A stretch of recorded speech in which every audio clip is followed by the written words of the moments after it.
Hi friends, welcome to our channel. అందరూ ఎలా ఉన్నారు? అందరూ ఆ షిరిడీ సాయినాథుని దయ వల్ల బావుండాలని మనస్ఫూర్తిగా కోరుకుంటున్నాను. నా వీడియోస్ కనుక మీకు నచ్చినట్లయితే వీడియోని లైక్ చేసి ఫ్యామిలీ అండ్ ఫ్రెండ్స్కి షేర్ చేయండి. అలాగే ఎస్కేవైఎస్ ఛానల్ని సబ్స్క్రైబ్ చేసుకోండి.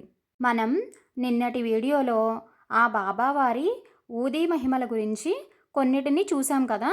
ఈరోజు మరికొన్నిటిని తెలుసుకుందాం.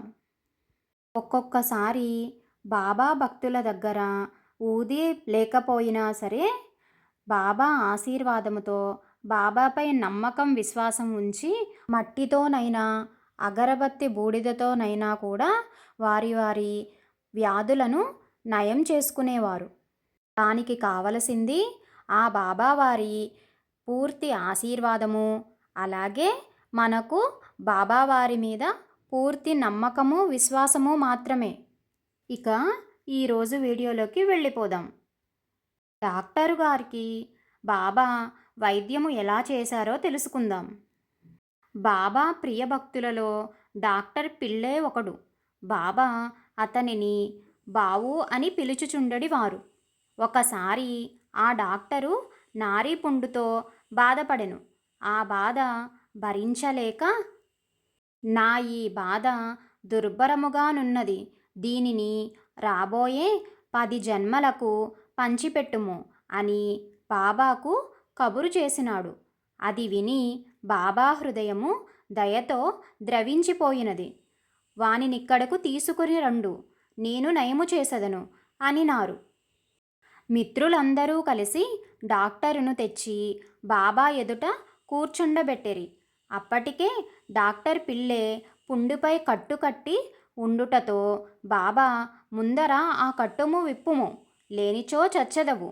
ఇప్పుడే ఒక కాకి వచ్చి పొడుచును, దానితో నీ కురుపు నయమగును అని చెప్పి వెంటనే ఆ కట్టును విప్పించి వేసినారు. వారట్లు సంభాషించుచుండగనే మసీదు బాగుచేసి దీపములు వెలిగించు అబ్దుల్ అనువాడు వచ్చెను. అతడు దీపములు బాగుచేయుచు పొరబాటున పిల్లే యొక్క కురుపును త్రొక్కెను. ఆ త్రొక్కుడుకు కురుపులో నుండి 7 పురుగులు బయటపడియు చచ్చాన్రా బాబోయ్ అని అరుచుచు పిల్లే ఏడుపు ఏకకాలములో జరిగెను. బాబాయును ఇతరులు ఓదార్చసాగిరి. బాధ నెమ్మదిగా తగ్గుముఖం పట్టుటతో పిళ్ళే నవ్వసాగెను.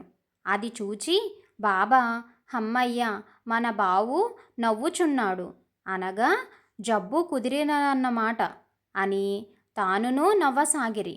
అంతలో పిళ్ళే, బాబా, ఇంతకును నీవు చెప్పిన కాకి ఎప్పుడు వచ్చును అని అడుగగా బాబా చిరునవ్వు నవ్వుచు, ఏమి, నీవు కాకిని చూడలేదా?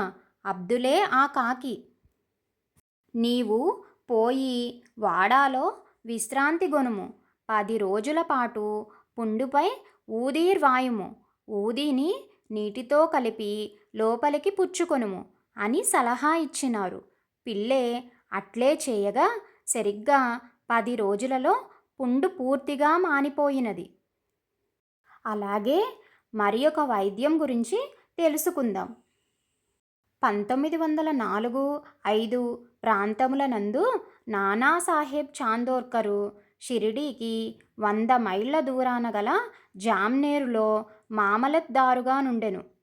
అతని కుమార్తె మైనతాయి ప్రసవించుటకు సిద్ధముగా నుండెను.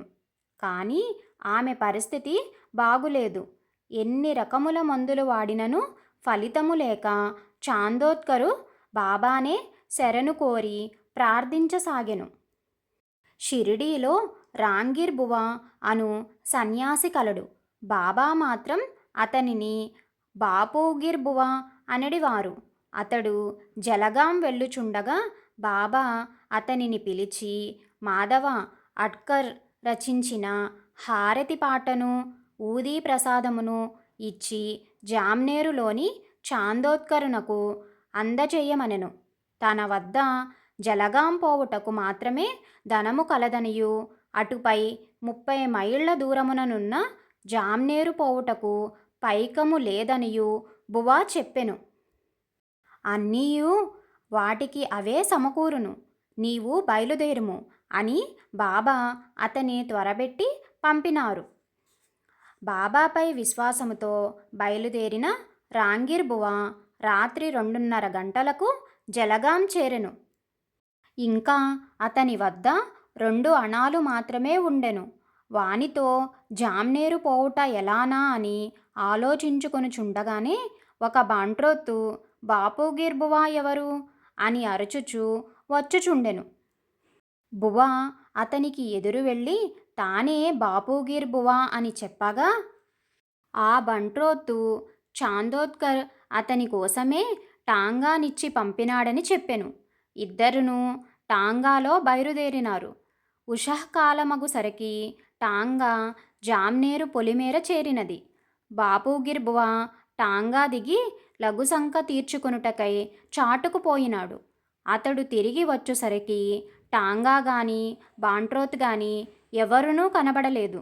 బువ ఆశ్చర్యపోవచ్చు వారిని వీరిని వాకబు చేయగా ఎట్లో నానాసాహెబ్ గారి ఇంటికి చేరి హారతిని ఊదీని అందించినాడు.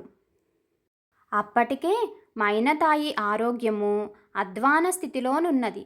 అందరును ఆశ వదులుకొనుచున్న వేళ బాబా పంపిన ఊదియు హారతి పాటయు అందుటతో కలకలము ఆరంభమైంది. ఊదీని నీటిలో కలిపి వైనతాయికి ఇచ్చిరి. హారతి పాడసాగిరి.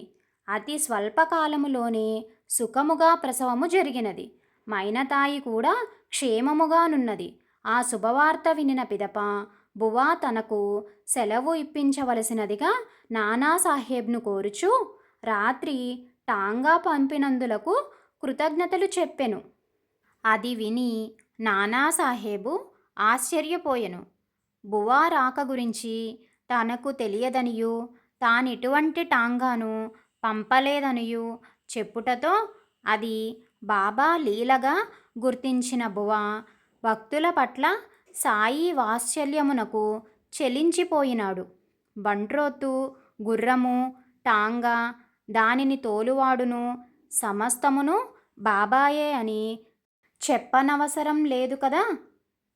చూసారా బాబా ఎంత దయార్ధ హృదయులో. తమను వేడిన భక్తులకు ప్రత్యక్షంగానైనను పరోక్షంగానైనను తప్పకుండా సహాయం చేసెదరు. మనకు కావలసింది శ్రద్ధ, సబూరి, నమ్మకం మాత్రమే.